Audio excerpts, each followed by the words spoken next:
So mistakes might have been made.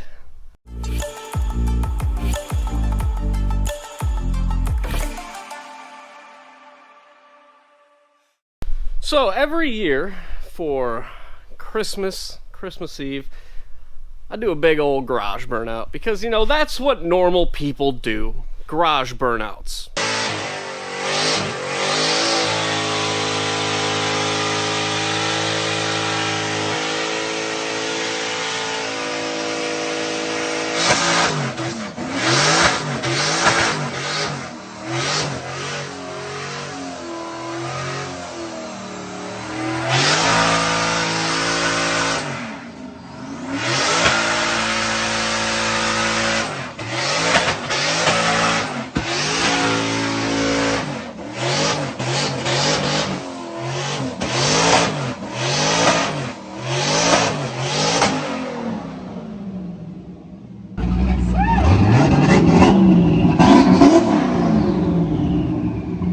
And then I decided, you know what?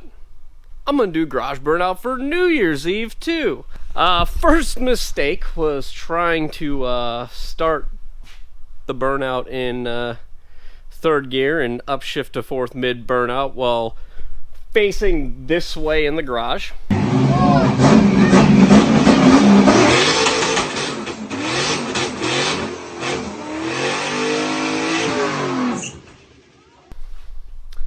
Where I almost crashed into the hoist, my toolbox, and Corey Misko, which was funny.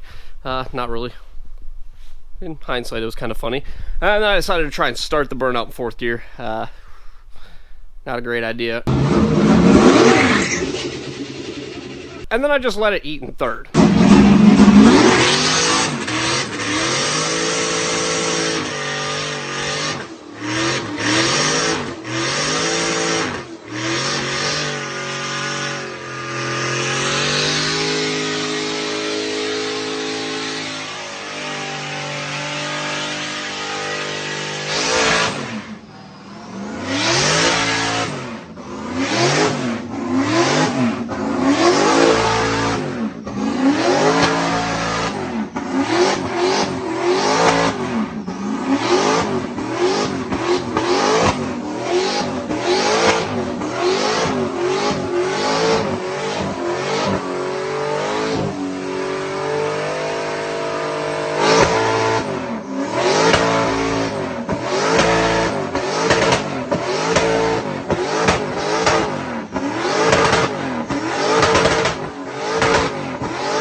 So, always a solid plan. Just let it eat in second, third, whatever.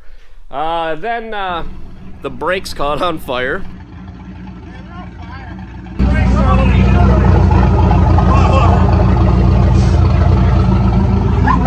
And then when I was done, I seen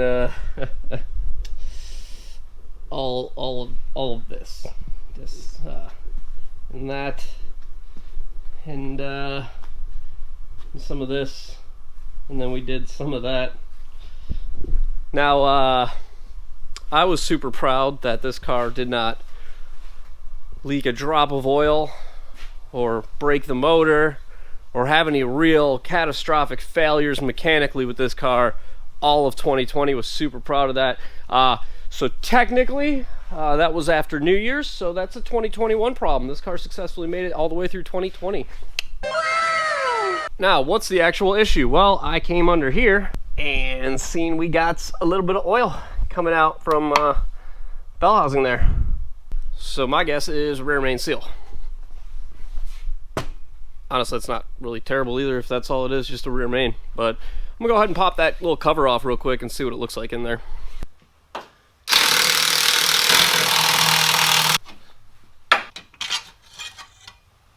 So we definitely got some oil in there. Oh yeah, yep, there it is. Simple as that. You can actually see the rear main is sticking out. That is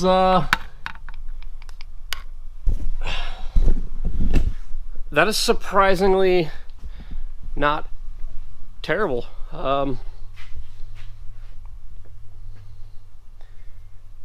I just got to figure out why it popped out. It might have just been not seated in correctly all the way, because I didn't see any like valve cover seals or anything else like that pop out.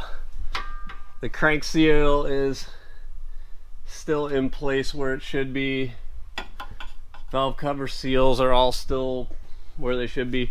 We have dual 12AN lines in there for breathers, so I doubt it was a crankcase pressure issue that popped it out. It could have been a temperature issue or just a bad seal from running it so hard throughout the years and then just putting stupid amounts of RPM through that thing, doing burnouts. But other than that, I mean, everything seems legit, so I'm gonna have to go ahead and just pop that transmission out and change the seal out. So luckily doing a trans on this isn't that big of a deal. Pretty simple job. So I'm gonna go ahead and get that done and probably just put a new seal in it. So in other news of things that I should probably check out are the rear brakes, because I did catch those on fire, and I think it's about time to swap these rotors and pads out anyway. So I'm gonna pop those off real quick.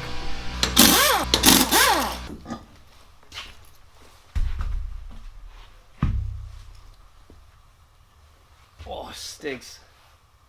Oh yeah, those do not smell too good.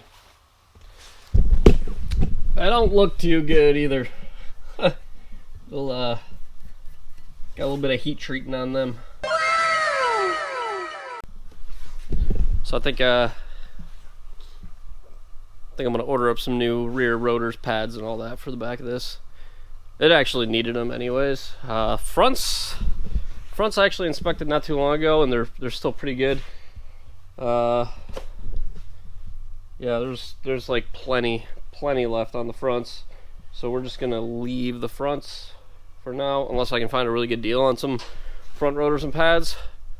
They're generally pretty expensive for these though, so I'm probably just gonna leave those where they are for now. Rear is definitely gonna do new handbrake pads, main pads, and probably some slotted rotors. So we'll upgrade the rear on this for sure. Now I've been wanting to do half shafts and all that stuff too, but fucking half shafts for this car, like aftermarket ones, like G-Force or Drive Shaft Shop, they're like $1,500 last time I checked, and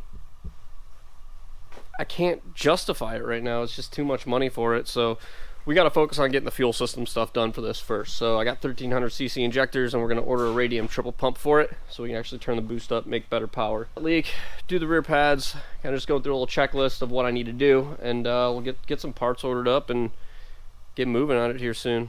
Now in other news, I noticed we actually hit 10K subs. It was probably about a week or two ago, I want to say, and I haven't really made a video on it because I haven't been doing much, you know, cars being done or not having a place to work on the G8. It's kind of just tanked off, and you know, what am I gonna do, come out here and just talk about the same thing over and over in every video? I mean, kind of want to at least try to get some good content for you guys, at least some build progress or something, not just like rambling about the same shit over and over again just to put filler content out. So that's kind of why I haven't been putting out content, is because I haven't really been in a place to put out decent content. So yeah, but hopefully we can get back to work now and start making some more progress again and doing some actual work on this car. But seriously, I'm blown away by the fact that we actually hit 10,000 subs. That's like a huge milestone, and you know, it kind of put a fire under my ass that I should probably get back to actually making content and putting out videos for you guys. So thank you so much to every one of you that's subscribed, and you know, words of encouragement over the years, and have been legitimately like following this build around, and you know, even private messaging me, you know, asking me simple questions that I'm more than happy to answer.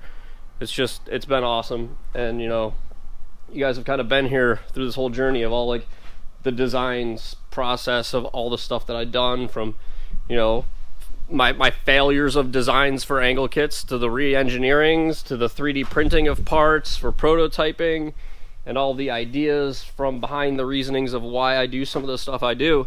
you know, just thank you for being there and sticking with me over the years, and, you know, subscribing and, you know, kind of motivating me to push a little bit further. So I think 2021 is going to be a good year, I think. Fingers crossed. But anyways, that's going to be it for this one, you guys. So I'm going to get some parts ordered up for this, start making some more videos again. So subscribe to the channel if you're new, follow the builds along, and until the next one, I'll catch you guys later.